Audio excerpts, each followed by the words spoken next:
Əziz webinar iştirakçıları, xoş gördük bir daha. Digərləri də yavaş-yavaş qatılacaqlar. Sizlər də gözlətmədən istəyirəm başlayaq növbəti webinarımıza. Bugünkü webinarın qonağı uşaq və yeniyetmə psixoloqu Pərvanə Musayevadır. Mövzumuz isə uşaqlarda diqqət əksikliyi, hiperaktivlik sindrom və onun əlamətləri və həlli yollarıdır. Buyurun Pərvanə xanım, sözü sizə veririk. Hər vaxtınız xeyir. Hər vaxtınız xeyir. Xoş gördük. Aydan xanım, deyəsən kimlərsə qatılır, deyirlər, yəni mənə yazdı xanımlardan bir neçəsi ki, yəni qəbul olunmur, yoxsa nəsə Yox, qəbul eləyirəm. Onlar gözləmə müddəti olur, onu gözləyə bilmirlər deyəsən. Çünki bizdə icazəlidir Zoom. Deyin ki, sorğunu gözləsinlər ki, mən qəbul edeyim, daha sonra daxil olsunlar. Tamam, elə də yazmışam. Yəqin ki, qatılar. İnşallah. Olanlar bir dəqiqə mən. Sizin slaydı da açdıq. Aha, görürsünüz yəqin ki, slaydınızı. Uzun müddətdir mən Zoom üzərindən təlimlər vermirəm. Ona görə artıq yadırğamışam. İştirakçıları görə bilmirəm burada. Siz notebooklansınız da deyəsən, hə? Yox, notebookdan girməmişəm, yox, telefonla. Telefonla yana eləyirsiniz, yəni sağ tərəfə. Okey, sağ. Sağ. Orada görəcəksiniz. Buyurun. Hər birinizi öncə salamlayıram, təşəkkür edirəm. Həftə sonu olduğuna baxmayaraq, hər biriniz yəni qatılmısınız, kifayət qədər sayımız var burada. İlk öncə özümü təqdim eləmək istəyirəm. Mən psixoloq Pərvanə Musayeva, uşaq və yeniyetmə psixoloquyam. Eyni zamanda oyun terapistiyəm. Neyrotipik və tipik uşaqlarla çalışıram. Bu günləri də Aydan xanımın dəvətini qəbul elədim. Çox sağ olun bu arada Aydan xanım təklifiniz üçün. Bu webinar hal-hazırda həm valideynlərin, həm yəni hər birimizin, böyükdən kiçiyə hər birimizi narahat edən bir mövzudur. Diqqət əksikliyi və hiperaktivlik sindromundan danışmaq istəyirəm. Sadəcə mən adətən webinarları, seminarları keçirəndə daha interaktiv olmağını istəyirəm. Yəni mən sadəcə danışım, məni dinləsinlər istəmirəm. Ona görə istəyərdim ki, chat bölməsinə qısa məlumatlar yazılsın. Ümumi auditoriyanı tanımaq istəyərəm. Valideynlər mi var, tələbələr mi var, mütəxəssislər mi var? Və ona uyğun olaraq hansı səmtdə danışacağımı da bir müəyyənləşdirim özüm üçün. Əgər mümkündürsə, chat bölməsinə qısa olaraq yazsınlar. Övladı olanlar varsa, övladının yaşını yazsın. Və auditoriya özüm, valideyndirmi, mütəxəssisdirmi? Sadəcə onu yazsınlar. Xahiş edirəm. Mən bunu da oxuyub daha sonra keçəcəm slaydımız üzərindən danışmağa. Çox sağ olun Mələk xanım. Hər vaxtınız xeyir. Təşəkkür edirəm. Aha, valideyn. Salam, 6 və 4 yaşlı 2 uşaq anasıyam. Elmira, laf yaxşı Elmira xanım. Mən 3-cü kurs tələbəsiyəm. Korreksiya edici təlim ixtisası. Salam, tələbə, mütəxəssisəm. Tez-tez yazıldı. Aha, valideyn, əla, valideynlərimiz çoxdur. Bu çox sevindirici halda əslində ətraf mühitin əsasən böyük ailədə yaşayan ailəyə təsirlər necə qoyur. Mən bir haşiyə çıxım, daha lap öncədən bunu demək istəyirəm. Əzizlərim, çalışacağım ki, maksimum dərəcədə məlumat verici olun, amma suallarınızı belə əgər arada yazsanız mən görməyə bilərəm. Ona görə tam bitirək mövzunu, mövzu haqqında tam, yəni nəzəri tərəfindən suallar, məlumatı verim. Daha sonra artıq suallarınızı hər birinizi çalışacağım maksimum dərəcə suallarınıza cavab verim. Çünki burada suallarda gedir, görürəm ki, artıq yəni onları qaçırmış ola bilərəm. Tələbəyəm, 2 yaşlı qızım var. Həm valideyn, həm müəllim kimi qoşulmuşam. Daha çox şagirdlərimdə rast gələn diqqət əksiki, əla, çox gözəl. Çox sevinirəm əslində pedaqoqların da yəni bunu öyrənmək istəməyinə. 10 yaşlı uşaq anasıyam, DHB və qala problemləri yaşayırıq. Mən özüm də bir DHB ana və DHB oğul sahibiyəm. Aha, həm mental aritmetik sürətli hesablama təlimçi. Aha. Klinik psixoloqumuz da var hətta burada, sosial işçi məzun, əla. Belə başa düşdüm ki, qarışıq auditoriyamız əsasən tələbələr, mütəxəssislər və valideynlərdən ibarətdir. Əla. Okey, başlaya bilərik. Biz slaydımızı başlayaq. Bir də nə sual verəcəkdim, üzr istəyirəm, onu da yəni qeyd edin, zəhmət olmasa. Daha çox uşağınızın diqqət dağınıqlığını harda daha çox hiss edirsiniz? Yəni o barədə də qısa bir yazsaz. Yəni dərslərdə mi olur bu, yoxsa aha, dərslərdə okey, artıq yazdılar, yoxsa yəni gündəlik həyatda da rast gəlirsiniz, sizə daha çox narahatlıq verən, sizi narahat edən, aha, okey, dərslərdə. Gecə düşünəndə, dərslər və ümumi dinləmədə, mən öz övladımda, həm də şagirdlərimdə də var dərslər. Aha. 13 yaş oğlan uşağında adaptasiya ola bilməmə. Çoxunudur, şagirdlər öyrənimsənlər çox gedir. O ola bilər öyrənmə çətinliyi də olmuş olsun və yaxud qısa müddətli yaddaş problemi də olsun. Gündəlik həyatda və dərsdə övladım özünü məhsullan edir. Sınavlarda bildiklərini tətbiq edə bilmir oğlum. Düşünürsüz, diqqətlə bağlıdır. O Gülbəniz xanım. Mənim övladım dərs oxuyarkən çox sıxılır. Aha, okey. Çox sıxılmaq da əslində diqqət əksikliğinin bir əlamətlərindəndir. Mən çox dərslərdə və evdə ona verilən tapşırıqlarda, hətta yemək yeyəndə belə dəfələrlə bitir yeməyini demək məcburiyyətinə qalıram. Okey, onu vurğulayacağım. Diqqət əksikliyi olan uşaqlara mütləq şəkildə xatırlatmalar olunmalıdır. Şagirdlərin KSQ BSQ-lərdə bildiklərini yaza bilmir. Dərslə bağlı sual oxuyarkən tam şəkildə oxumur, diqqətini cəmləmir. Okey. Artıq chat bölməsini oxuya bilməyəcəm, çünki fokuslanıram artıq məlumatlarımıza.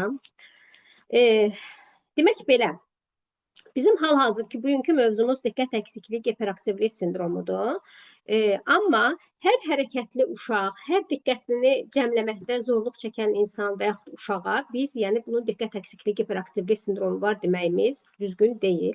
Nəyə görə? Çünki hal-hazırda cəmiyyətdə bir tendensiya yaranıb ki, əgər uşaq yerində dura bilmirsə, amma halbuki bu uşağın öz yaş göstəricisi ola bilər, uşaq kəşf eləmək dönəmində təbii ki, bir yerdə dura bilməyəcək və biz zaten bunu gözləməliyik uşaqdan. Yəni ki, uşaq yerində durmamalıdır, uşaq kəşf eləməlidir, atlamalıdır, düşməlidir. Nə bilim, hətta belə deyim də, biz məsələn təhlükəli olan hər hansı bir şey uşaq təhlükə olaraq bilməyə bilər.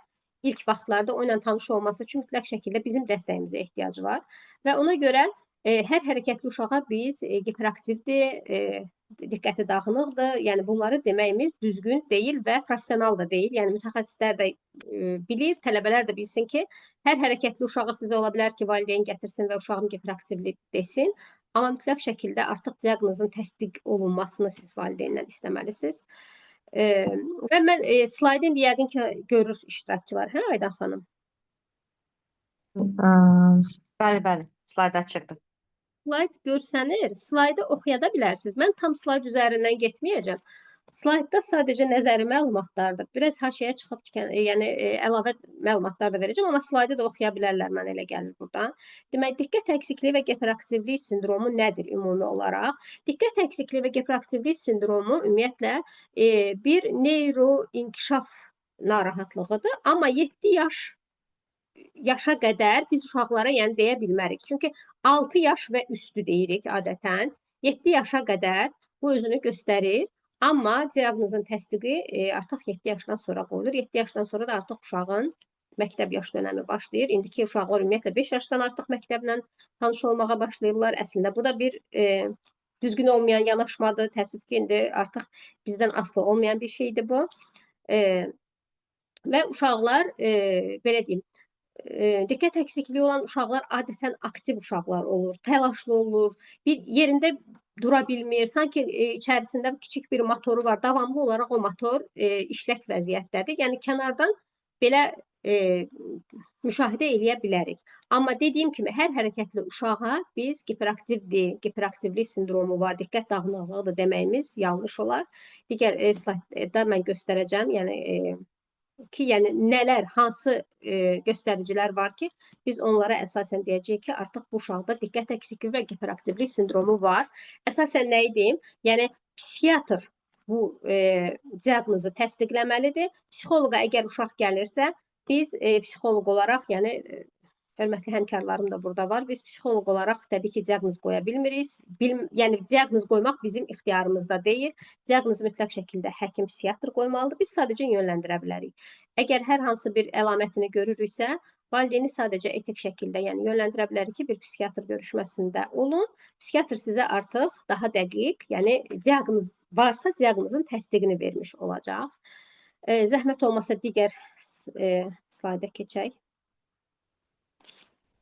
Aha, deməli simptomlar.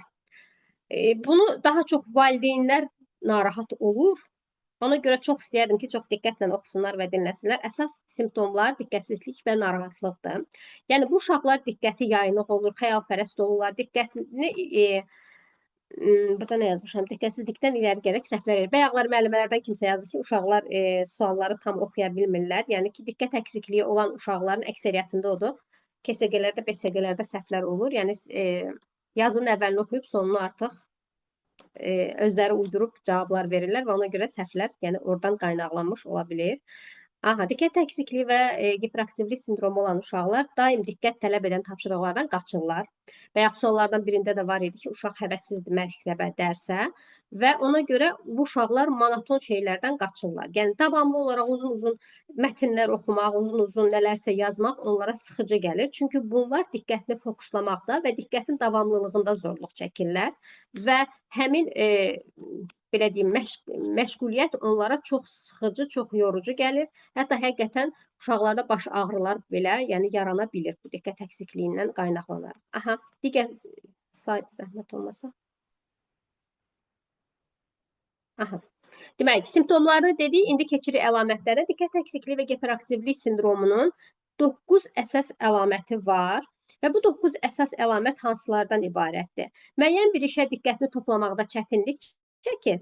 Bu daha çox məktəbdə özünü biruzə verir. Çünki uşaq daha çox məktəbdə fokuslanmalıdır diqqətini. Düzdür, ən azı belə deyək də 45 dəqiqə ərzində uşaq diqqətini cəmləməlidir, müəllimi dinləməlidir, müəllimin verdiyi tapşırıqları yerinə yetirməlidir və bunlardan zorluq çəkir. Və təbii ki, bu artıq uşağın akademik dəyərlərinə də mənfi təsir göstərmiş olur. Vəzifələr və oyunlar müddəti diqqətini davam etdirməkdə çətinlik çəkir. Bu da, belə deyim, adətən kənardan deyirlər, cığal uşaqdır, oyun oynaya bilmir. Yəni, bizim cəmiyyət olaraq biraz insanları möhürləmə xarakterimiz də var, təəssüf ki. Və bu uşaq oynaya bilmir, bu uşaq cığalçıdır deyir. Amma əslində bu diqqət əksikliyi hiperaktivliyin bir əlamətlərindən biridir. Çünki uşaq diqqətini toplaya bilmədiyi üçün müəyyən vaxtdan sonra artıq o impulsivlik özünü biruzə verir.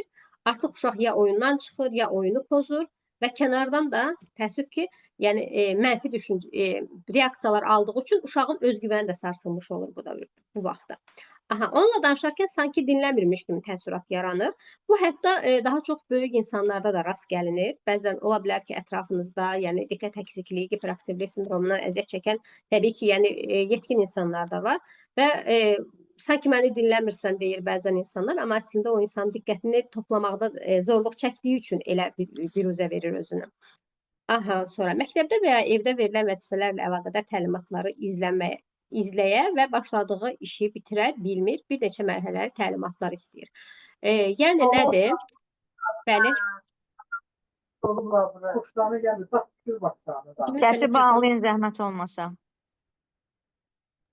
Buyurun Pərvanə xanım. Aha. Yəni verilən vəzifələri, o monoton dediyimiz nədir? Bu yaxınlarda mənim tanışlarımdan biri də mənə müraciət eləmişdi ki, yəni kiçik yaşlı uşağının məktəbə qədər yaş dönəmindədir. Amma uşaqda artıq sezilir ki, yəni diqqət əksikliyi və hiperaktivliyi var. Yəni uşaq, belə deyim, akademik olaraq oturub yazmaq, oxumaq ona maraqsız gəlir, monoton gəlir. Və burada da mən qeyd elədiyim kimi, yəni slaytda da qeyd eləmişəm, mərhələli şəkildə öyrənəcək uşaqlar. Kiçik yaşlı uşaqlara daha çox yəni bunu tövsiyə eləyirik. Necə? Yəni uşaq əgər ev tapşırıqlarına monoton olduğu üçün həvəssiz yanaşırsa, biz nə edəcəyik? Valideynlərə buradan tövsiyə edirəm. Valideynlər bunu evdə də tətbiq eləyə bilər. Uşaq məsələn tapşırığı əgər oturub yazacaqsa, 10 dəqiqə ərzində uşaq dərsi yazacaq. 10 dəqiqə ərzində bunun üçün hər hansı bir qum saatı qoya bilərsiniz və yaxud telefonda dəqiqə qoya bilərsiniz. 10 dəqiqənin tamamında uşağa 5 dəqiqə asudə vaxt verəcəksiniz. Amma bir şərtlə ki, uşaq o 5 dəqiqə asudə vaxtı telefon, tablet, ekrandan uzaq olacaq. Yəni gedib dərsi qoyub gedib telefondan oynamayacaq. Sadəcə nə bilim gedib su içə bilər, əgər bir ev heyvanı varsa oyunla oynaya bilər. Yəni özü üçün bu 5 dəqiqə sənə aid olan 5 dəqiqədir. Sən bu 5 dəqiqəni dəyərləndirə bilərsən. Uşağa öncədən məlumat verirsiniz ki, amma ekran olmayacaq bu 5 dəqiqə ərzində və uşaq həmin 5 dəqiqəni səmərəli, faydalı istifadə eləyəcək. Artıq yenidən diqqəti fokuslanacaq. Yenidən növbəti 10 dəqiqəni daha fokuslu şəkildə dərslərinə başlayacaq. Yenə 10 dəqiqənin tamamında 5 dəqiqə fasilə. Belə aralıqla bəzən olur ki, valideynlərə bunu tövsiyə edən valideynlər o qədər də sevmir bunu. Amma belə deyim də, var ki, siz saatlarla oturasınız, sizin əsəbləriniz keçin, uşaq ağlasın, yəni uşaq səhvlər eləsin, dərsi yazmaq istəməsin, evdə böyük bir kriz yaransın və yaxud da ki 10 dəqiqə, 5 dəqiqə fasiləsi ilə artıq müəyyən zamandan sonra uşaq zaten bu rutinə oturacaq və artıq uşaq biləcək ki, 10 dəqiqəm bitəndən sonra 5 dəqiqə mənim öz fasilə vaxtımdır. Axşamınız xeyir, Səidə xanım. Və 5 dəqiqəni artıq uşaq, belə deyim də, daha fokuslu olmuş olacaq. Ona görə bu metoddan istifadə eləsə, kiçik yaşlı valideynləri olan uşaqlar, kiçik yaşlı uşaqları olan valideynlər çox yaxşı nəticə alacaqlar. Bir də haşiyə çıxaraq nəyi deyim, yadıma düşmüşkən, çünki özüm də dediyim kimi diqqət əksikliyi, hiperaktivliyim var, daha sonra unudacağam deməyi.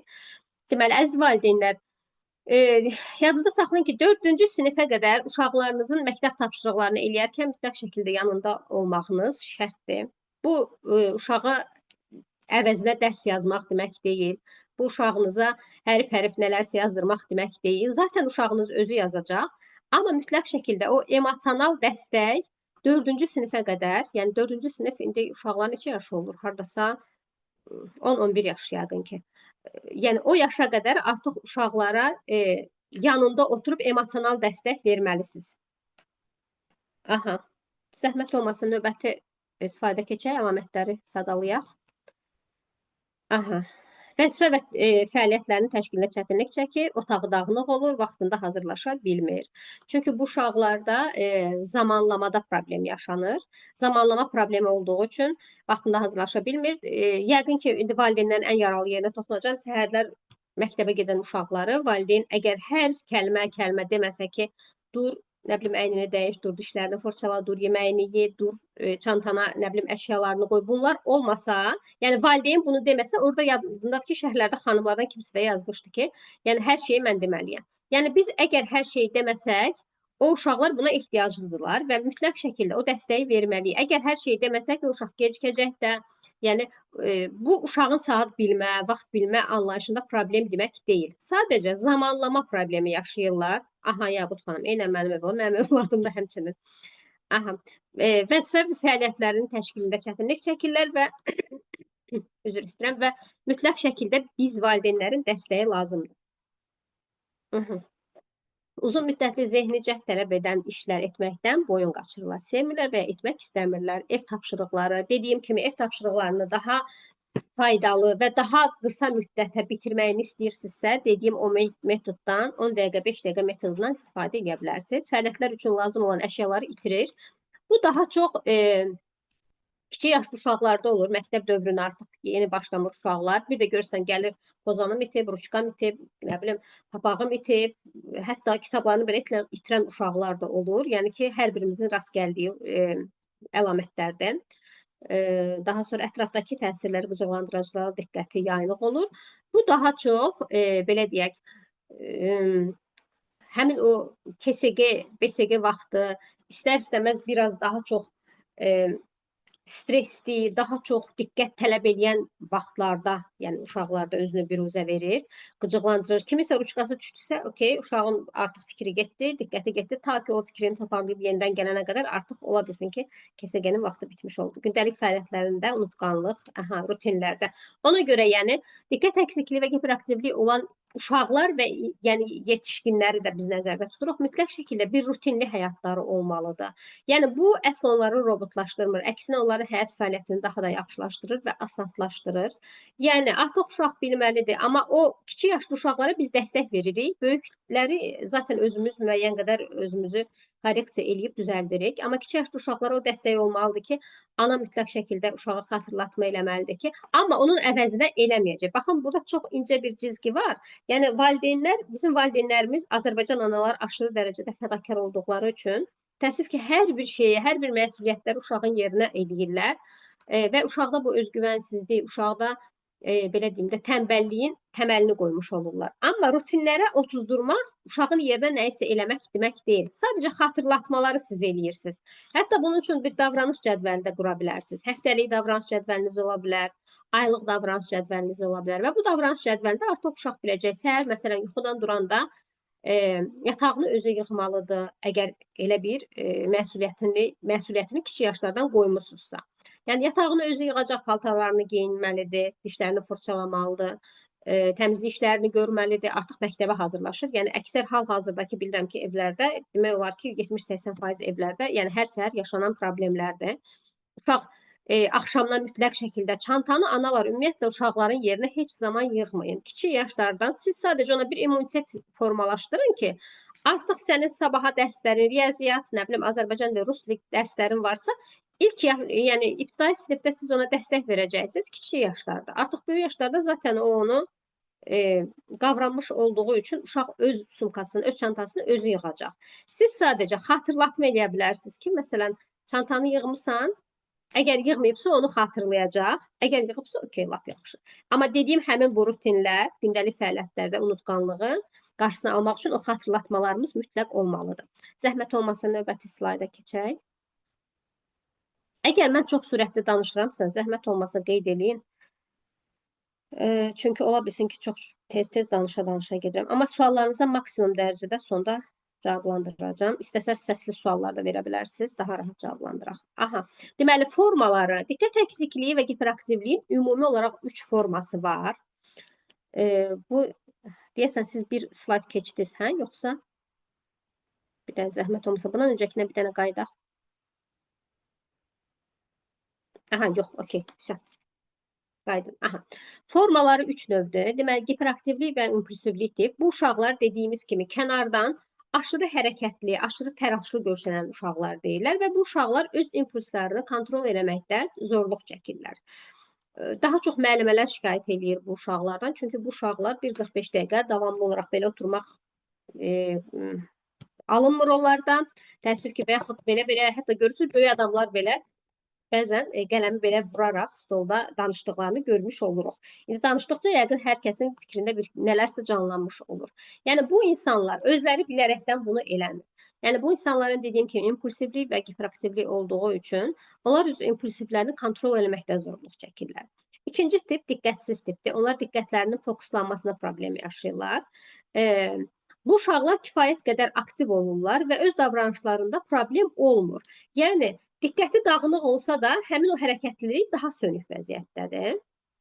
Bir də var kombin olunmuş tip, bu daha çox yayğın olmuş tipdir. Yəni həm hiperaktivliyi var, həm impulsivliyi var, həm diqqət əksikliyi var. Bəzən olur ki, valideyn bizə müraciət edəndə biz deyirik ki, və yaxud da ki, psixiatr deyir, artıq diaqnoz təsdiqlənmiş olaraq gəlsə ki, diqqət əksikliyi və hiperaktivlik, valideyn deyir ki, yox, mənim o uşağımda hiperaktivlik yoxdur. Ola bilər, yəni hiperaktivlik yoxdursa, demək ki, sizinki ikinci tipə aiddir, diqqətsizdir, diqqəti yayılıqdır, amma hiperaktivlik həmin o hərəkətliliyi daha yatqın vəziyyətdədir.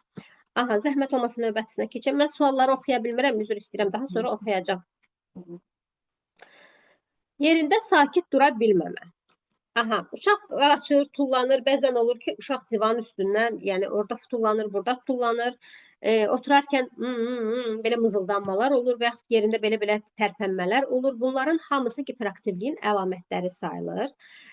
Və bu insanlar, bu uşaqlar, mən daxil, yəni sürətlə danışırlar, tez-tez danışırlar. Bəzən olur ki, artıq sakit danışmaq onlarda heç cür alınmır, yəni çətin gəlir onlara. Qarşısındakini dinləməkdə çətinlik çəkirlər. Yəni qarşısındakı hər hansı bir sözü danışmağa başlayırsa, artıq hiperaktiv olan insan avtomatik olaraq, yəni başqa bir mövzunu açır və yaxud da ki, onun demək istədiyini sanki onu qabaqlayaraq danışmağa başlayır. Bu hiperaktivliyin əlamətləri sayılır. Zəhmət olmasa növbəti slayda keçək. İmpulsivliyin əlamətləri. Deməli, bu uşaqların hərəkətləri qəfil olur. Başqalarının sözünü kəsir. Müəllim sual verəndə sualın əvvəlini eşidir, sonunu yəni gözləmədən cavab verir. Sıra gözləməkdə zorluq çəkirlər. Onlar, nə yazmışam bura? Onlar öncə hər hansı hərəkət edir, daha sonra düşünür. Bu daha çox böyük insanlarda da rast gəlinir. Bəzən hər hansı bir cavabı verir və yaxud hər hansı bir mövzuya reaksiyanı atılqan deyirlər ona. Atılqan bir reaksiya bildirir və daha sonra deyir ki, yəni bunu düşünməmişdim. Bu da impulsivliyin əlamətləri sayılır. Yəni baxın, impulsivliyin əlamətləri ilə hiperaktivliyin əlamətləri bir-birinə oxşardır.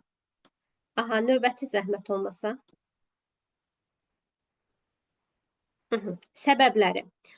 Səbəblər ümumiyyətlə belə deyim də, baxın, dediyim kimi o əvvəldə də dedim ki, bu onların özündən asılı olmayan bir şeylərdir. Yəni biz bəzən istəyirik ki, təbii ki, hər valideyn istəyər ki, o türklər demiş uslu çocuk olsun, amma ki uslu çocuk olmağın özünün də bir yan tərəfləri, yəni mənfi tərəfləri var. Ona görə biz fokuslanmayacaq ki, mənim uşağım uslu çocuk olsun. Demək, diqqət əksikliyi və hiperaktivliyi olan uşaqların beyninin diqqət nizamlayan hissəsində az aktivlik olur. Yəni bu artıq bir fizioloji problemdir. Yəni fizioloji narahatlıqdır və biz uşaqdan belə deyim, düşünün ki, gözləri mavi rəngdə doğulmuş bir uşaqdan biz istəyirik ki, bu uşağın gözləri qara olsun. Yəni nə qədər real bir şeydir ki. Bu da artıq uşaq bu cür doğulmuş olur. Yəni bu uşağın diqqətini nizamlayan hissə artıq beyinsəl olaraq, yəni fizioloji olaraq aktivliyi az olarsa, təbii ki, bu özünü müəyyən yaş irəlilədikcə hiperaktivlik və diqqət əksikliğini də göstərmiş olacaq. Genetik faktor ola bilər. Adətən deyirlər, anası da belə idi, atası da belə idi. Demək ki, valideynlərdən və yaxud yaxın qohumlardan kimdəsə bu diqqət əksikliyi varsa, mütləq şəkildə övladda da onu özünü biruzə vermiş olacaq. Hamiləlik zamanı qadının dərman içki qəbul eləməsi, stresli olması, bu da diqqət əksikliyi və hiperaktivliyin belə deyim, səbəblərindən biri kimi götürülür. Zəhmət olmasın, növbətisinə keçək. Suallara bir dəqiqə baxın. Dərs zaman diqqət dağınıq uşağın diqqətini dərsinə cəmləmək lazımdır. O barədə danışacağım. Onunla sərt danışmaq, yoxsa mülayim davranış daha düzgündür. Bunu yazan yəqin ki, pedaqoqdur. Bir də imkan olsa bu məsələyə cavab verər. Son zaman uşağın bir tiklər əmələ gəlib, bunun müalicəsi varmı, yoxsa öz-özünə keçəcəkmi bu diqqət əksikliyi və ya dərs yükü ilə əlaqəli? Sualların hamısını sonda mütləq cavablandıracağam. Düşəcəm aşağılara da mütləq cavablandıracağım. İndi çünki mən bu suallara cavab versəm, artıq digər, yəni məlumatları ötürməkdə biraz sizə zorluq çəkəcəm. Deməli, diqqət əksikliyi, hiperaktivlik sindromu üçün xüsusi hər hansı bir laborator testimiz yoxdur. Yəni ki, gedim mən həkimdə qan analizi verim, mənim diqqət əksikliğim çıxsın. Bu, yəni ola bilər ki, kimsə onu sizə desin, amma bilin ki, belə bir şey yoxdur, belə bir testimiz yoxdur. Bu diaqnozu psixiatr qoymalıdır. Amma diqqətli olacaqsınız. Yenə də uşağınızın yaşını nəzərə alacaqsınız. Bəzən olur bizə müraciət edir 3 yaşında, 4 yaşında uşaq, valideyn deyir ki, həkim deyib uşaqda diqqət əksikliyi, hiperaktivlik sindromu var. Amma artıq biz bir mütəxəssis olaraq bilirik ki, bu bir yanlış yanaşmadır. Yəni bu yaş dövründə biz uşağa bu diaqnozu qoya bilmərik. Artıq 6 yaş və üstü diaqnoz təsdiq olunur. Əlamətləri ola bilər, amma biz diaqnozun təsdiqi üçün, yəni mütləq şəkildə yönləndiririk. Yəni psixoloqlar bildiyiniz kimi diaqnoz qoymur. Bunu hər zaman yadınızda saxlayın. Hörmətli həmkarlarım, tələbələr və mütləq şəkildə ən düzgün və etik yanaşma valideyni, əgər uşaqda hər hansı bir, yəni bizim diqqət əksikliyindən danışırıq, o demək deyil ki, tək bu mövzunu müzakirə edirik. Yəni uşaq əgər sizə yaxınlaşırsa, autizm spektr pozuntusu əlamətli görsəniz belə, heç bir zaman valideynə, yəni sizin uşağınız autizmdir deməyin. Bu etik deyil və həm də bizim məsuliyyətimizdə kənar olan bir şeydir. Mütləq şəkildə sadəcə valideyni daha yumşaq, daha uyumlu şəkildə mütləq yönləndirin psixiatra. Psixiatr zaten öz görəvini yerinə yetirəcək. Yəni Azərbaycanda kifayət qədər dəyərli psixiatrlarımız var. Yəni onlar yönləndirəcək. Uşağa diaqnozu təsdiq olunandan sonra artıq biz korreksiya işinə baxırıq. Amma bizim diaqnoz qoyma və yaxud dərman yazma səlahiyyətimiz yoxdur. Aha, deməli, diaqnoz üçün diqqətsizlik, hiperaktivlik, impulsivlik ən azı yarım il, 6 ay davamlı müşahidə edilməlidir.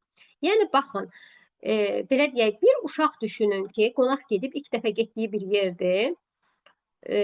Bu uşaq ilk qapıdan girəndən artıq o dediyim həmin o divanın üstünə dırmaşmalar, yerində qərar tuta bilməmələr, ona aid olan, olmayan hər bir şeyə maraq göstərmək, qatmaq, qarışdırmaq. Yəni, bu impulsiv uşaqdır, hiperaktiv uşaq deyirik. Amma bir də var ki, aktiv uşaq. Yəni, bunu necə bir-birindən fərqləndirəcəksiniz? Aktiv uşaq kimə deyirik, hiperaktiv uşaq kimə deyirik? Aktiv uşaq Həmin o məkana ilk dəfə girərkən artıq biraz anasının yanında oturacaq, biraz məkanı kəşf eləyəcək, baxacaq kimlər var, otağa maraqlı nələr var, nələr onun marağını çəkə bilər, onun oynaya biləcəyi kimlərsə varmı, yaşıdları varmı? Daha sonra artıq aktivlik göstərə bilər. Bu uşağa deyəcək aktiv uşaq. Nəyə görə bunu vurğulayıram və bu fərqi, yəni yanaşı çəkirəm? Çünki bu cür aktiv uşaqlara da hiperaktivdir uşağım deyə gətirən valideynlər var. Yəni aktiv uşaq müəyyən qədər bir müşahidə aparacaq, daha sonra aktivlik göstərəcək. Hiperaktiv uşaq isə özündən asılı olmadığı üçün artıq onun üçün fərqi yoxdur. Mən bura birinci dəfədir gəlirəm, mən bu insanları tanıyırammı, tanımırammı və yaxud mən bunu götürərəm, bu düşər, bu sınar. Yəni onları belə düşünmək bacarıqları zəif olmuş olur. Aha, demək, bu simptomlar yeniyetməlik dövründən öncə özünü biruzə verir. Yeniyetməlik dövrünə qədər təbii ki, artıq bu diqqətsizlik, daha çox diqqət problemini valideynlər nə zaman yaşayır? Artıq uşaq akademik öyrənmə dövrünə keçərkən, yəni məktəb dövrünə başlayarkən diqqət əksikliyi daha çox özünü biruzə vermiş olur. Zəhmət olmasa keçən növbəti slayda. Yaxşı. Bir də belə deyək, indiki dövrümüzdə mən bir mütəxəssis olaraq heç bir zaman valideynlərə uşağınızın tam, düzdür, elə, yəni, belə deyim, situasiyalar var ki, kiçik yaşlı uşaqda autizm əlamətləri ilə gəlir, kiçik yaşlıdır və ən riskli dönəmində biz əgər terapiyaya başlamışıqsa, mütləq şəkildə maksimum ümumiyyətlə ləğv edirik. 3 yaşa qədər ümumiyyətlə uşaq telefon, ekranla ümumiyyətlə tanış olmamalıdır. Bunu mütləq valideynlərə bildiririk.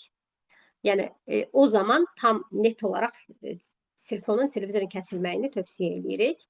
Başqa vaxtlar diqqət əksikliyi olan bir uşağınız varsa, burada da qeyd eləmişəm, gün ərzində 2 saat, amma yenə də uşağın yaşına baxacaqsınız. Kiçik yaşlı uşaqlar təbii ki 2 saata qədər baxmamalıdır və mütləq şəkildə həmin o dediyim rutinləri, həmin o dediyim qaydaları və kuralları mütləq burada da qeyd eləyəcək, tətbiq eləyəcəksiniz. Necə?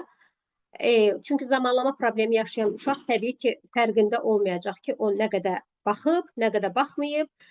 Siz desəz də 1 saat bax sonra mənə ver, o mümkün olan bir şey deyil. Ona görə mütləq şəkildə nə edəcəksiniz? Uşağın əgər, baxın, mövzudan mövzu doğur. Mən də ona görə istəyirəm ki, kimsə ekranı yazır, zəhmət olmasa, yəni oxuyanlar biraz zorluq çəkər. Burada yəni hansı mövzulara toxunmaq istəyirəm? Nə edəcəyik? Demək, biz əgər kiçik yaşlı uşaqdırsa, ümumiyyətlə kiçik yaşlı uşağın telefonunun olmamağına tərəfdaram və valideynlərə tövsiyə edirəm. Yəni 5 yaşda, 6 yaşlı uşağın telefonunun olması mənim üçün yol verilməzdir. Bir mütəxəssis kimi, bir valideyn kimi. Yəni bu uşaqda hər hansı bir müsbət bir şey qazandırmayacaq. Hal-hazırda belə bir tendensiya var ki, uşağım nə bilim ingilis dilində 100-ə qədər sayır, ingilis dilində rəngləri bilir, hərfləri bilir, amma halbuki uşağın rabitəli nitqi yoxdur, anlama qavramasında problem var. Yəni nədir? Biz uşağımızın yaşından öncə lazım olmayan akademik məlumatları öyrənməsi bizim üçün bir müsbət bir şey demək deyil. Və ona görə də biz kiçik yaşlı uşaqların ümumiyyətlə telefonu olmamalıdır. Əgər telefona baxacaqsa, valideynlərin telefonuna mütləq şəkildə nəzarətlə baxmalıdır və zamanlamanı necə ayarlayacaqsınız? Uşağın əlindəki olan ekran, planşet olsun, telefon olsun, mütləq şəkildə ora bir saat quracaqsınız, budilnik və uşağı da bildirəcəksiniz ki, telefon zəng çalanda, yəni ki, saat çalanda sən telefonu mənə gətirəcəksən. Bunu mən oğlumun kiçik yaş dönəmlərində bunu tətbiq eləmişəm, çox da qəşəng nəticə verirdi. Yəni valideynlərə də buradan bir bonus məlumat verim. Demək ki, nə edəcəyik? Əgər uşaq telefonu zəng çalarkən sizə gətirərsə, növbəti gün üçün bir 5 dəqiqə, 10 dəqiqə bonus verəcəksiniz ona. Yəni ki, sən telefonu vaxtında gətirdiyin üçün mən sənə sabahları baxmağa əlavə 10 dəqiqə verəcəm. Bu uşaqlara həm motivasiya vermiş olacaq, uşaqlar həvəslə eləyəcək. Yəni həvəslə nə edəcək? Artıq qaydalara tabe olmağı öyrənmiş olacaq. Təbii ki, valideyn qazanmış olacaq, uşaq da əslində qazanmış olacaq. Və belə dediyim həmin o rutinlərə qatılmaq üçün uşağa çox yaxşı motivasiya vermiş olacaqsınız. Aha. Yəqin ki, başa düşdünüz də, yəni bu zamanlama məsələsini. Gün ərzində əgər uşağın 2 saatı varsa, uşaq davamlı, yəni kəsintisiz 2 saat o baxmayacaq. Onu bölə bilərsiniz 1 saat 1 saata və yaxud 4 30 dəqiqəyə bölə bilərsiniz. Arada fasilələr mütləq olmalıdır. Uşaq diqqətinin inkişafı üçün stoyçu oyunlar, bulmacalar, əl işləri, kitab oxumaq müsbət təsir edir. Uşaqlar hətta puzzle, xırda legolar yığmağı sevir. Yəni bunlardan da yararlana bilərsiniz diqqət əksikliyi olan uşaqlar üçün. Zəhmət olmasa növbəti slayda keçək. Aha, qidalanma. Qidalanma burada qeyd eləmişəm, amma mütləq şəkildə bunu qidalansa uşaqlar bu diqqət əksikliyi aradan qalxacaq demək deyil. Daha çox fokuslanırıq nəyə? Nələr uşağın diqqət əksikliyini daha çox artıra bilər? İmpulsivliyini daha çox artıra bilər? Ona yönəli, yəni məlumat yazmışam burada. Demək, adi karbohidratlar, konfetdir, ağ çörək, bunlardan daha uzaq olmağı məsləhət görür uşaqlara. Yəni, hər şeyin bir dozası, hər şeyin bir ayarı olmasa, təbii ki, yəni, heç diqqət əksikliyi olmasa da hər bir insana yəni ziyanı dəymiş olacaq. Zülallə zəngin qidalar, yumurta, qırmızı ət, balıq, qoz fındıq, paxlalı qidalar bu uşaqların diqqətinin artmasına, yaxşılaşmasına kömək eləyəcək. Və əgər uşağınızda, kiçik yaşlı uşağınızda diqqətin dağınıqlığını görürsə, bunu öz pediatrınızla məsləhət eləyə bilərsiniz və ola bilsin ki, həkim olaraq hər hansı bir preparatlar, əlavə preparatlar, yəni sizə məsləhət görmüş olsun. Zəhmət olmasa növbəti slayda keçək.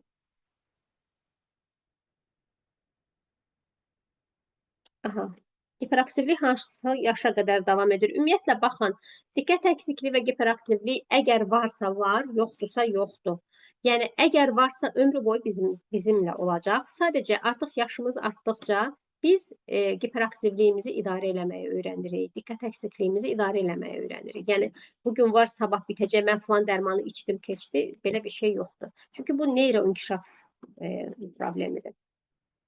Gündəlik həyata təsiri, demək, baxın, diqqət əksikliyi və hiperaktivlik sindromu müalicəsiz qalarsa, uşağın təhsilinə, inkişafına və sosial münasibətlərə mənfi təsir göstərir. Yəni, nə kimi mənfi təsir göstərir? Dediyim kimi, hiperaktiv uşaq, impulsiv uşaq, növbəsini gözləyə bilməyən uşaq, təbii ki, müəyyən vaxtdan sonra artıq çevrədə, qrupda artıq, türklər demiş, dışlanmış olacaq. Yəni, onu cığalçı hesab edəcəklər, onu öz oyunlarına almayacaqlar və bu da uşağa birbaşa olaraq özgüvən əksikliyinə gətirib çıxara bilər. Məktəb proqramlarından geri qala bilir, bu uşaqda diqqət toplamaqda problem yaşayırıqsa. Baxın, bəzən olur ki, valideyn bilir ki, uşağının diqqət əksikliyi, hiperaktivlik sindromu var. Uşağı daha çox yükləməyə çalışır. Amma inanın ki, bu daha çox yükləmək onun heç də xeyrinə deyil ki, əksinə ziyanlıdır. İmpulsivliyi doğmaları və dostları ilə problemi gətirib çıxarır. Bayaq dediyim həmin o çevrədən artıq kənarda qalmış olur. Depressiya və təşviş pozuntusu riskini artırır. Bu daha çox yeniyetməli yaş dövründə özünü biruzə verir. Ona görə də, yəni mənim uşağım hiperaktivdir. İndi dediyim kimi o dəb halını alıb ki, mənim uşağım hiperaktivdir, mənim uşağım diqqət əksikliyi deyib keçmək yanlış yanaşmadır. Zəhmət olmasa keçək növbətisinə. Psixoloqla iş. Psixoloqlar bu uşaqların öz emosiyalarını idarə etmək və özgünlüklərini artırmaq üzərində yardımcı olur. Deməli, valideynlərə davranış strategiyalarını öyrədir.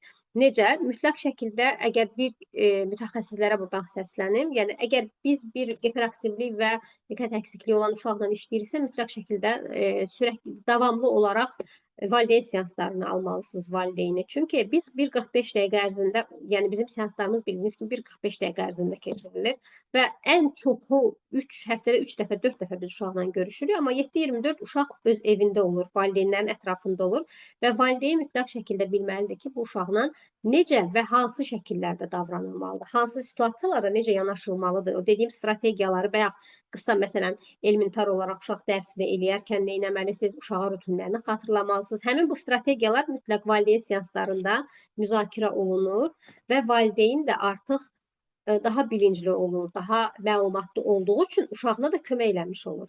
Həm dərman, həm psixoloji korreksiya daha effektiv nəticə verir. Baxın, dərmanı burada qeyd eləmişəm.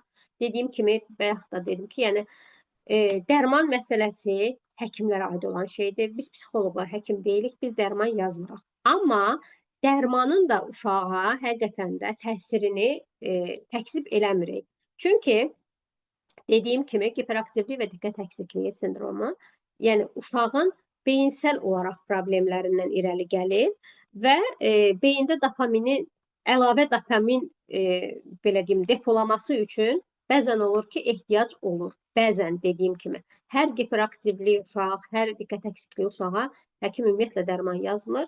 Yenə də artıq valideynlərin seçimi olur bu. Yəni bizim belə deyim də belə bir məsuliyyətimiz yoxdur və belə bir hüququmuz yoxdur. Mütləq şəkildə məcbur, yəni yox sənin uşağın mütləq dərman içməlidir deməliyik. Amma tövsiyə xarakterli, yəni əgər mütəxəssisdən bir rəy alınırsa, mütləq şəkildə tövsiyə edirik. Mən şəxsən özüm də dediyim kimi hiperaktivlik, diqqət əksikliyi olan uşağıma, yəni dərman müalicəsi eləyirəm. Yenə də hər valideyn özü yəni qərarını verir. Zəhmət olmasa keçək növbətisinə. Aha, korreksiya metodları. Yəni bu daha çox mütəxəssislərə aid olan hissəsidir. Korreksiya yəni nələr işləyirik biz? Life Kinetic Alman proqramıdır. 4 yaşdan yuxarı şəxslərlə işlənilir. Bunu tətbiq edirəm mən də seanslarımda. Kiçik yaşlı uşaqlar daha maraqlı gəlir, çünki bu biraz daha çox oyun xarakterli korreksiya metodudur. Attentional diqqət proqramı, bu da Alman proqramıdır. 7-18 yaş qruplara tətbiq olunur. Bu daha çox qrup şəklində keçirilir və kifayət qədər çox olduqca maraqlı qruplar keçirilir. Olduqca maraqlı seanslar olur attentional qrupu ilə. Kognitiv oyun terapiyası yenə də daha çox kiçik yaş, alt yaş uşaqlar üçün daha uyğundur. Neuropsixoloji və diqqət gücləndirmə məşqləri.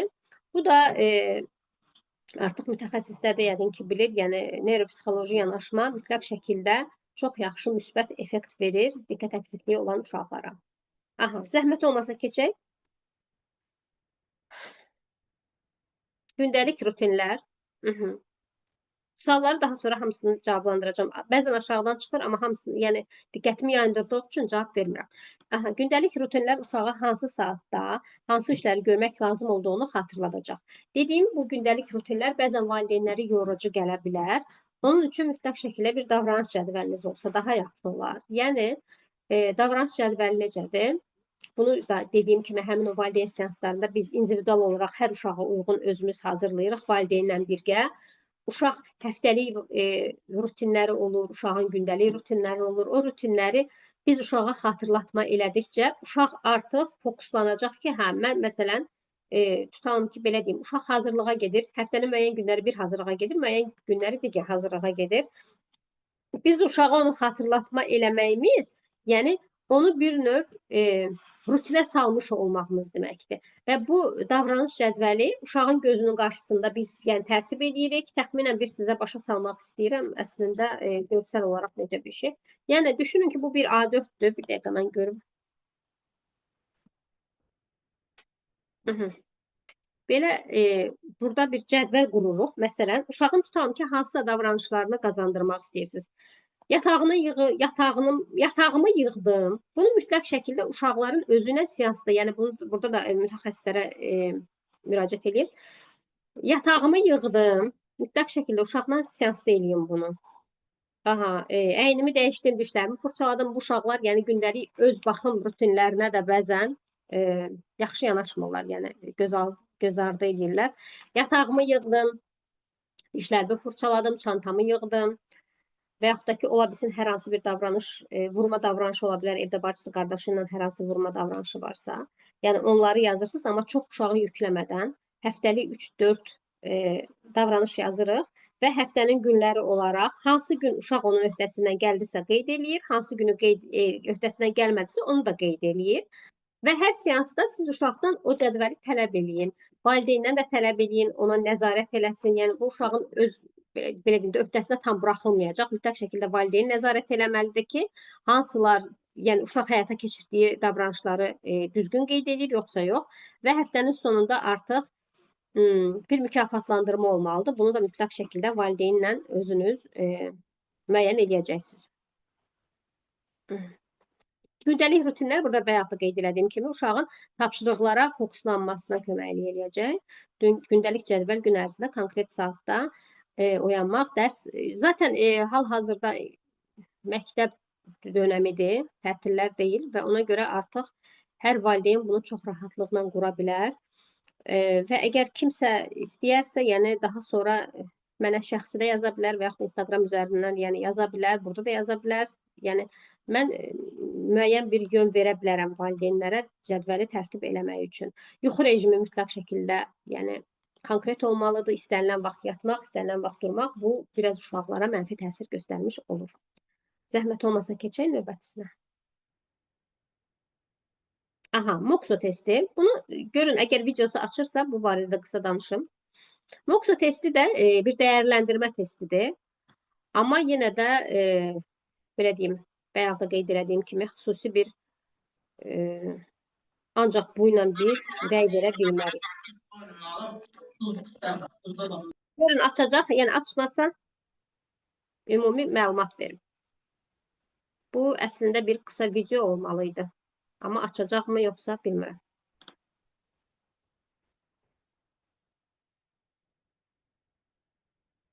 Okey, olmadısa onda keçin, zəhmət olmasa. Moxo dəyərləndirməsini biz mərkəzlərimizdə tətbiq edirik. Uşağın diqqəti nələrdə dağınıqdır, hansı sahələrdə dağınıqdır, uşağın zamanlamasında problem varmı, uşağın impulsivliyində problem varmı, dediyim həmin o 3 əlamətin hansı daha çox üstünlük təşkil eləyir. Moxo testi ilə biz bunu belə deyim, təyin eləyirik və artıq korreksiyamıza başlayanda bilirik ki, uşaqda hansı yöndə daha çox işləmək lazım olacaq. Bu da bir növ dəyərləndirmə testidir. Bunu da sırf yəni mütəxəssislər özləri yəni həyata keçirir. Aha. Məncə artıq bitdi, yoxsa nəsə də qalıb. Növbətisinə keçək, zəhmət olmasın. Bu qədər. Bitdi. Dinlədiyiniz üçün təşəkkür edirəm.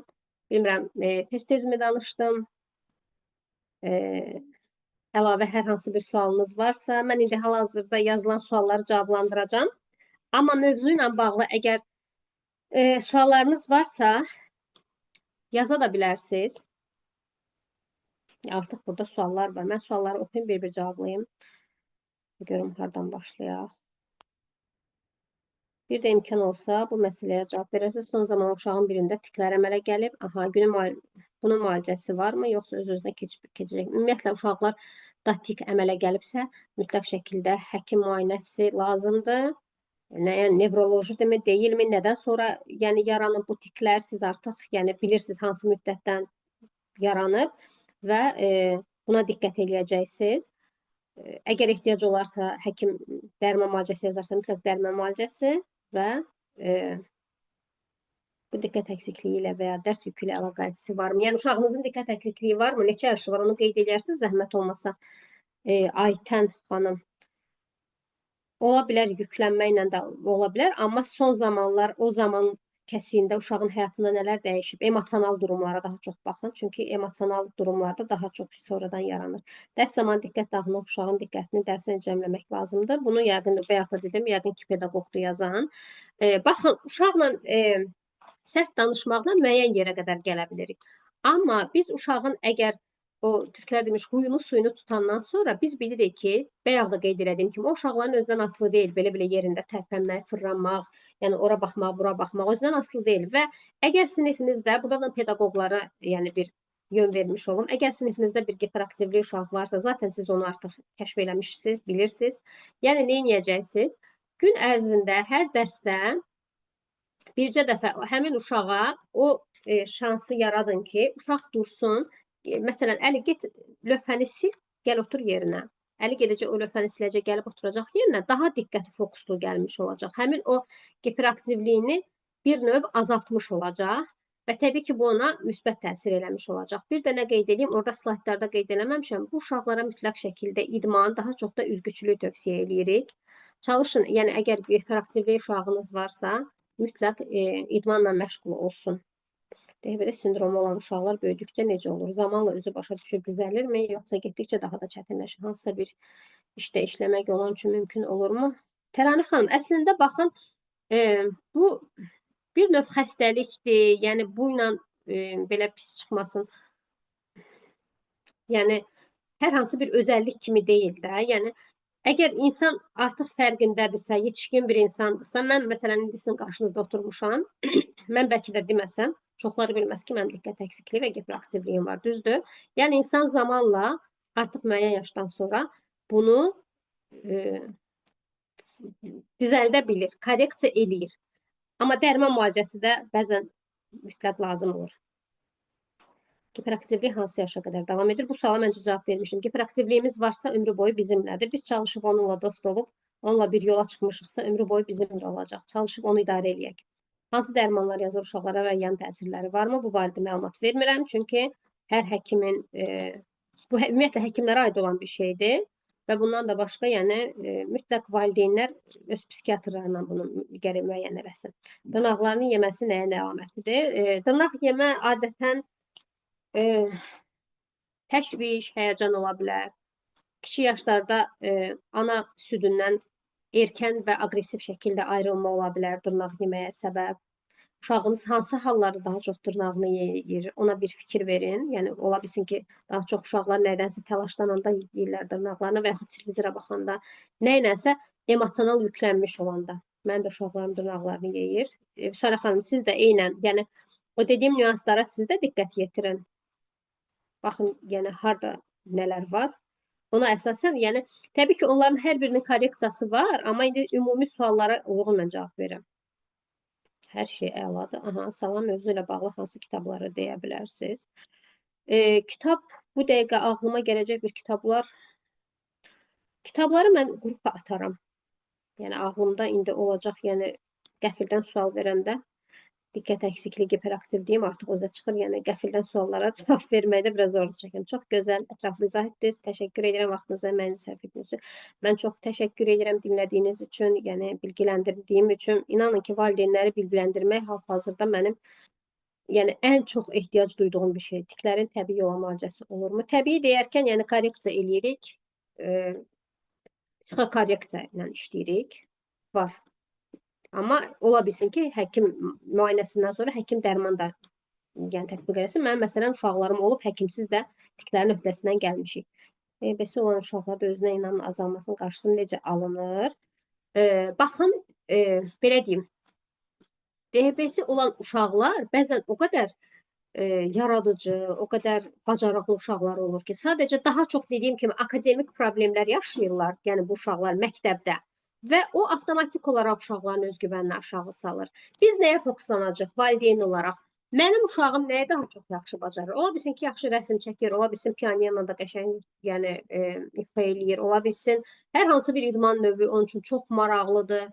Bəzən valideynlərə deyəndə ki, məsələn, sizin uşağınız futbolu çox sevir də, bu uşaq nəfəs alır futbola, bunu futbola qoyun. Amma valideyn deyir ki, yəni diqqət əksikliyi olan uşaqdan danışıram. Valideyn deyir ki, yox, bizim ona vaxtımız yoxdur, zaten o dərslərini belə oxumur.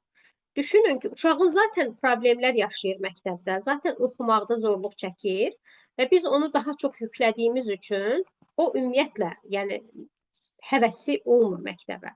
Amma biz onun həvəsi olan şeyə fokuslansaq, uşaq orada qazandığı uğuru digər, yəni uğursuz tərəflərinə də artıq sirayət eləyəcək.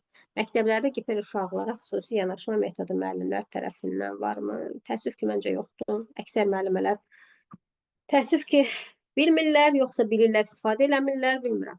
Yəni məktəblərdə o qədər də məlumatım yoxdur. Amma mənə müraciət edən, yəni uşaqlardan və valideynlərdən bildiyim qədərilə, yəni elə də anlayışla qarşılanmır. Mənim övladımın 18 yaşı var, diqqət əksikliyinin bütün əlamətləri var. Aha, Yaqut xanım. 18 yaş artıq gənc yaşdır. Əgər ehtiyac olarsa, yəni dərman preparatda qəbul edə bilər. Yəni inanın ki, dövrümüzdə o qədər çox psixiatrların özü belə hiperaktivlik və diqqət əksikliyinə əziyyət çəkir və dərman da qəbul edirlər. Yəni dərman demək bizim üçün biraz cəmiyyətdə daha fərqli səslənir. Təbii ki, yəni özünüz də araşdırmalısınız, bir valideyn olaraq araşdıracaqsınız, amma yenə də dərman, yəni baxın o dərmanlar, diqqət əksikliyi hiperaktivlik üçün qəbul edilən dərmanlar necədir? Zaten günlük dozalarda qəbul olunur. Həmin o dediyim uşağın frontal lobunda inkişaf zəif getdiyi üçün bu bir növ ona kömək eləmiş olur. Gündəlik doza. Həm hiperaktiv, həm də həm hiperaktiv, həm də əqli gerilik birlikdə olsa dərs müddətində çətindir sinif müddətində. Bəli. Ulduz Məmmədova. Aha, yəqin ki, xanım, Ulduz xanım, siz yəqin ki pedaqoqsuz. Bəli. Hə. Yəni dediyiniz kimi zəka yetərsizliyi olan uşaqlarda biraz daha fərqli olur. 10 yaşı var və dərs yükü çoxdur. Liseyə hazırlaşır. Aha, bu bayaqlar tikləri yaranan, yanılmamsa xanımda. Onunla bağlı ola bilərmi? Konkret olaraq kimə müraciət olunmalıdır? Bəli, mən iminlə bir belə uşağım var idi. Liseyə hazırlaşan dönəmində tikləri yaranmışdı. Aşırı dərəcədə mükəmməliyyətçi bir valideynin övladı idi. Uşaq hər şeyin ən üstü idi, amma təəssüf ki, tikləri var idi, amma tiklərin öhdəsindən gəlmişdik biz. Yəni işləmişdim mən onu. Salam Pərvanə xanım, təlim üçün təşəkkür edirəm. Bağça müəlliməsi olaraq diqqət eksikliyi, hiperaktiv pozuntusu olan uşaqlara necə işləyə bilərəm? Onların diqqətini necə cəmləyə bilərəm? Ayna xanım, çox sağ olun. Baxın Ayna xanım, bağça müəlliməsi sizsə demək sizdə maksimum yanılmıramsa 5 yaşa qədər olur uşaqlar. Biz o zaman o yaşda bayaqlara dediyim kimi o yaşdakı uşaqlar diqqət eksikliyi, hiperaktivlik deməyəcəyik. Ola bilsin ki, əlamətləri var.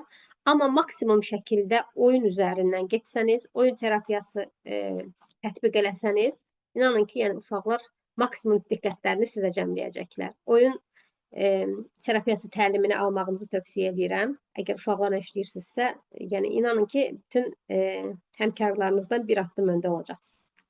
İmtahan zamanı televizora baxanda fikirlər gedir.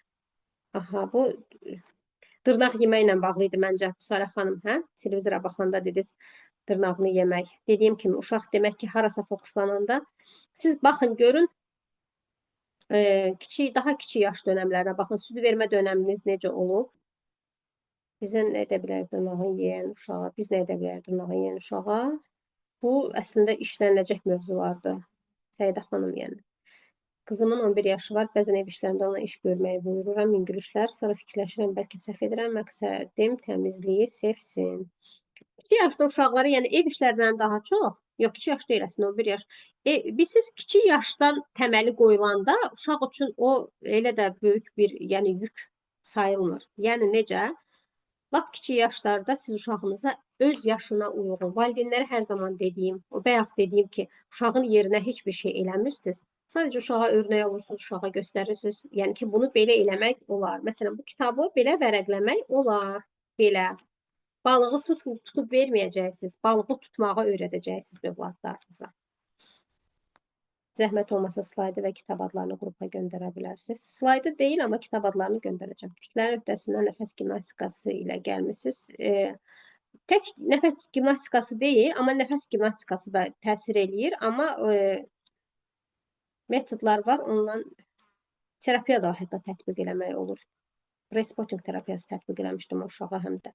Mənim uşaqlarım məni sona kimi dinləmir. Qaşıq deyirəm, çəngəl gətirir dediyim sözü əksinə anlayır. Neçə yaşları var Gülbəniz xanım? İmtahana 2-3 gün qalmış uşaqda ürək bulanma, qarın ağrı olur. Nə edə bilərəm? Səidə xanım, siz özünüz baxın, uşaqlarınızın bir yaşını mən də qeyd edeyim. Bir də baxın, siz özünüz nə dərəcədə təlaşlı olursunuz. Bu psixosomatik əlamətlərdir. Mütləq şəkildə emosional uşaq əgər rahat olacaqsa, bu psixosomatik əlamətlər gedəcək. Amma ya siz aşırı dərəcədə yüklənirsiniz emosional olaraq, imtahandır, həyəcanı verirsiniz, uşağa stres verirsiniz, ya da ki, müəllimləri. Valideynlər evdə uşağa necə düzgün dəstək olmalıdır. Düzgün dəstək dediyim kimi, davranış cədvəlini hazırlaya bilərsiniz, rutinləri tətbiq eləyə bilərsiniz uşaqlara. Uşaqların sevdiyi şeylərdən, sevdiyi məşğuliyyətlərdən yola çıxaraq digər şeyləri də elətdirə bilərsiniz. Məcburiyyətlə yox. Bəli, inklüziv təhsildən. Aha, gecikmiş deyilik ki, müalicə üçün. Yaqut xanım, neçə yaşı var övladınızın? 18 yaş dediyiniz əgər sizsə, gecikməklə əlaqəli bir şey deyil bu. Sadəcə psixiatr baxıb, yəni, belə deyim, baxın, məsələn, autizm spektr pozuntusunda biz deyirik ki, ilkin müdaxilə ən gözəl yanaşmadır. Amma hiperaktivlik və diqqət əksikliyində bu belə deyil. Sadəcə yaşına uyğun dərman dozasında fərq ola bilər. Başqa gecikməli bir şey yoxdur. Salam, məktəb psixoloji hiperaktiv uşaqlar hansı işi görməlidir?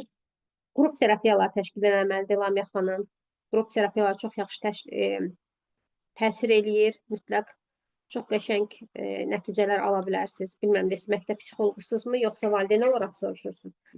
Qrup terapiyalar təşkil eləyin, o uşaqların özlərinə uyğun komandalar təşkil eləyin.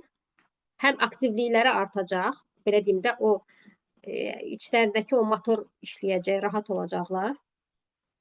Həm də fokuslanacaqlar, diqqətləri də toplanmış olacaq. 6 yaşlı uşaq dinməyi bacarmır, nəyə çalışır, özü sözünü desin. Dinləməyə bacarmır. Bunun üçün nə məsləhət bilirsiniz? Təşəkkür. 6 yaşlı uşaq dinləməyi bacarmır.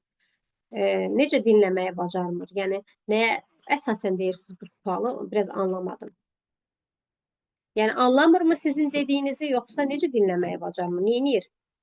29 yaşım var, hələ də fikirli və əsəbi olan dırnaq ətlərimi dişləyib qoparıram. Bəli, Elmira xanım, yəni olur bu. Kiçik yaşlarda dediyim kimi, həmin o dönəmlərdə hər hansı bir şeylər demək ki, düz getməyib. Aha. Dəqiqə başdı suallar. Diqqətin öhdəsindən gəlmək metodlarını deyə bilərsiniz. Yəni, təəssüf ki, bunu burada yəni, müzakirə olunacaq bir mövzu deyil. Çünki bunun əslində bizim təlimimizin bir hissəsidir. 14, 16, 18. 6 yaş uşaq dərsləri yaxşı, diqqət yaxşıdır, amma çox inadkar və öz bildiyini edən uşaq dərs yazanda, yeyəndə otura bilmir. Düz üstə durur. Tək ayaqda durur, stulu yerləyir, amma oturmur. Hiperaktivdir demək ki. Çox sağ olun, ətraflı məlumat verdiyiniz üçün. Siz sağ olun, Yaratıq xanım, salam, hiperaktiv. Getdi. Dəqiqə gözləyin. İstəyirəm hamısını oxuyum. Hiperaktiv dişləmək övladım var, nə edə bilərəm? Bu sualı anlamadım. Genetikanın bu sindroma rolu nə qədər güclüdür? Kifayət qədər var gücü. Səkinə xanım qeyd eləmişdik biz orada. Yəni, səbəblərdən biri də genetikadır. Əgər anada, atada hər hansında varsa, uşaqlarda da olma ehtimalı çoxdur. Yenə getdim. Mən narahat valideynəm.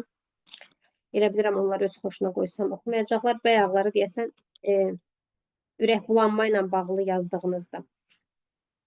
Xoşuna qoysam oxumayacaq, irəli getməyəcək. Ürək bulanması olan oğlum da 16 yaşı var. Keçən ildən yaranıb, onda əvvəllər imtahan vecinə deyildi. Və onu yeyən qızım da 13 yaşı var. Sonradan qazanıb.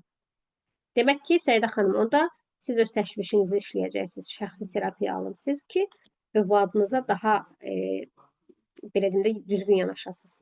Yəni, yanlış anlamayın, səhv eləyirsiniz demirəm. Sadəcə, yəni, uşaqların durumu bunlardan qaynaqlanır. Artıq gördünüz özünüzdə. 2012-ci ildə. Hansı sual idi bu? Sual bilməm. 2012-ci ildə yazılan. 2018-ci ildə. Düz getməyən çox şey olub. İzləri böyüsək də getmir, təəssüf. Yəni, hər birimizdə olur. Belə. Deyəsən, suallar qutardı.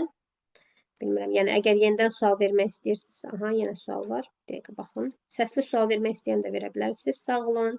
Disleksiya övladım var ki, onu nə edə bilərəm? Aha, Sənan adlı istifadəçi yazır. Aha, hiperaktivli disleksi varsa, mütləq şəkildə korreksiya müraciət edib korreksiya metodlarından yararlanmalısınız. Yəni, disleksi daha çox uşağı belə deyim, özgüvənini sarsılacaq, məktəb dərslərinə problem yaşayacaq. Zaten disleksiya olan uşaqların əksəriyyətində hiperaktivlik və diqqət əksikliyi görürük. Çox sağ olun, siz də sağ olun. Hiperaktiv sindromu varsa və biz buna etinasız yanaşsaq, gələcəkdə bu uşaqlarda nə baş verir? Yəni, sağlamlıqlarında və həyatlarında qeyri-adi nəsə baş verir. Baxın, qeyri-adi deyərkən, dediyim kimi, impulsiv insanlar artıq çevrələrində də çox da, yəni, istənilməyən insanlar olurlar və bu, bir növ onların daha çox emosional tərəflərini zədələmiş olur. Daha çox özgüvənsiz olurlar, daha çox insanlardan qaçar olurlar, asosial olurlar daha çox.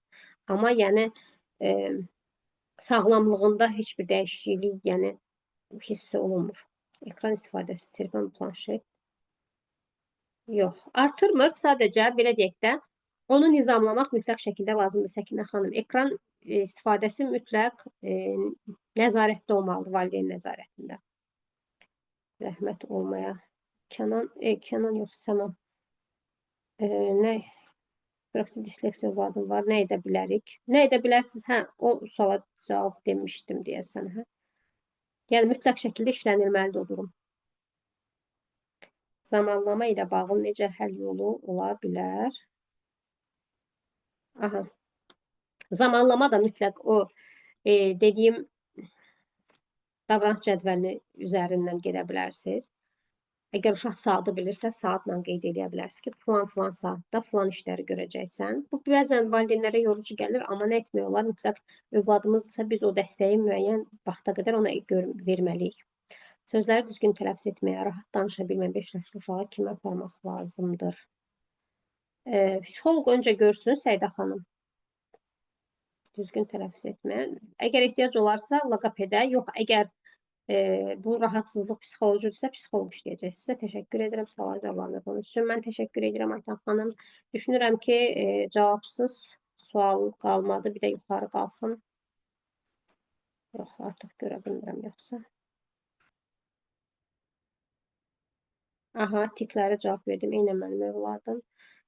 Məndə əkizlərdir. Aha, bir də bunu oxuyum. 10 yaşları var. Dərslərini yaxşı oxuyurlar. Amma sınaq imtahanlarının diqqətsizliyə görə 4-5 sual səhv yazırlar. Halbuki o sualların cavabını sonradan düz yazırlar. Nə edə bilərik? Diqqət əksikliyi ola bilər. 10 yaşları varsa. Tələskənlik, diqqət əksikliyi, özünü itirmə və emosional müşahidə edirəm. Aha, bu sual oxumamışdım.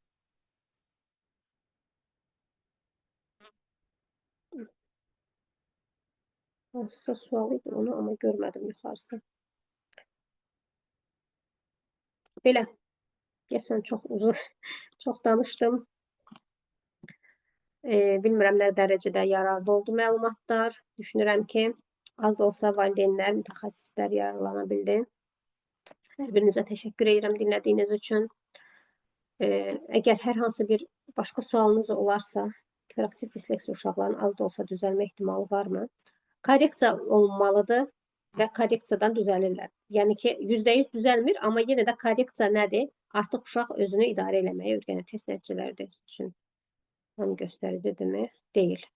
Test nəticələri tam göstərici deyil. Bunu yəqin yazan mütəxəssisdir, amma mən təşəkkür edirəm. Sözlər, oxudum məncə. Baxın, mən belə deyim də, açıq deyəcəm, mənə müraciət eləyən hətta valideynləri ilkin konsultasiyadan sonra mütləq mənim yanıma gəlməlisiniz deyə bir kəlmə işlətmirəm. Əgər ehtiyac varsa uşağın korreksiyasına, siz mütləq psixoloqla davam eləməlisiniz deyirəm, amma mütləq mənim yanıma gəlməlisiniz demirəm. Eynən də burada yazılan sualların, yəni ki, problemləri, yəni mən özüm də işləyirəm, amma mən bu suallara cavab vermişəmsə, mütləq mənə müraciət eləyin deyə bir şey demirəm. Mütləq şəkildə, amma siz psixoloqa müraciət eləməlisiniz və uşağınızı bir görməlidir ilk öncə psixoloq. Baxmalıdır, durum nədir, dəyərləndirməlidir. İlkin dəyərləndirmə ən mühümdür.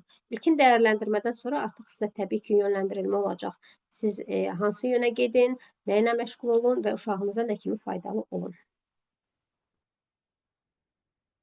Mən valideynlərim də buradaymış. Çox sağ olun Günel xanım, təşəkkür edirəm. Təşəkkür möhtərəm Səfəvan xanım, bu cür gözəl təlim təşkil etdiniz. Mən təşəkkür edirəm dinlədiyiniz üçün. Çox təşəkkür edirəm. Bu qədər. Əgər suallar bitdisə... Çox sağ olun Pərvanə xanım. Yorduq sizi. Çox minnətdarıq. Belə gözəl Bizim webinar üçün. məlumatları ötürmək üçün inanın ki, əksinə daha çox motivasiya oluram nəinki. Yəni bu məni yormur. Əksi olur. Çox təşəkkür edirik bir daha möhtəşəm webinara görə. Qatılan hər kəsə təşəkkür edirəm. Çox sağ olun, var olun ki, qəbul etdiniz təklifimizi və bugün bu möhtəşəm... Görüşlərimiz olar düşünürəm. Yəni auditoriyanı çox sevdim əslində. Auditoriyanız çox zəngin idi. Sevirəm belə auditoriya ilə işləməyi. Bəli, maşallah sual verməyi də sevirlər. Bir də sizinlə necə əlaqə saxlaya bilərəm sualını veriblər. Bu suala cavab verirsiniz. Mənim Instagram üzərindən səhifəmdən də yəni əlaqə saxlaya bilərsiniz. Qrupda da varam. Yəni istəsəniz qrupda da bizdə qruplar çoxdur. Onlar qarışdıra bilərlər. Yəni nömrə qoya bilirik yoxsa necə? İş nömrəniz varsa qoyaq. Olar. Siz elə mənim nömrəmi Ayda xanım qeyd edirsiniz bura. Hə, sizin məndə olan nömrənizi, düzdür? Bəli. Aha. Gözləyim, mən onu da qeyd edeyim. Mən təşəkkür edirəm Sərə xanım. Çox sağ olun dinlədiyiniz üçün. aktiv iştirak elədiyiniz üçün. Yəni valideynlərin suallarını cavablamaq mənim üçün bir növ zövq verir. Maksimum dərəcədə çalışdığım qədər. Nömrənizi qeyd etdim burada. Kimlər əlaqə saxlamaq istəsə, Pərvanə xanımla əlaqə saxlaya bilər. Nömrəsi qeyd olunub. İnşallah, yəni yeni növbəti vebinarlarda inşallah görüşmək ümidi ilə. Çox sağ olun Vaxtınızı inşallah. Minnətdarıq bir daha. Var olasınız. Gecəniz xeyrə. Hər kəsin gecəsi xeyrə. Sağ olun. Hələlik, sağ olun. Sağ olun.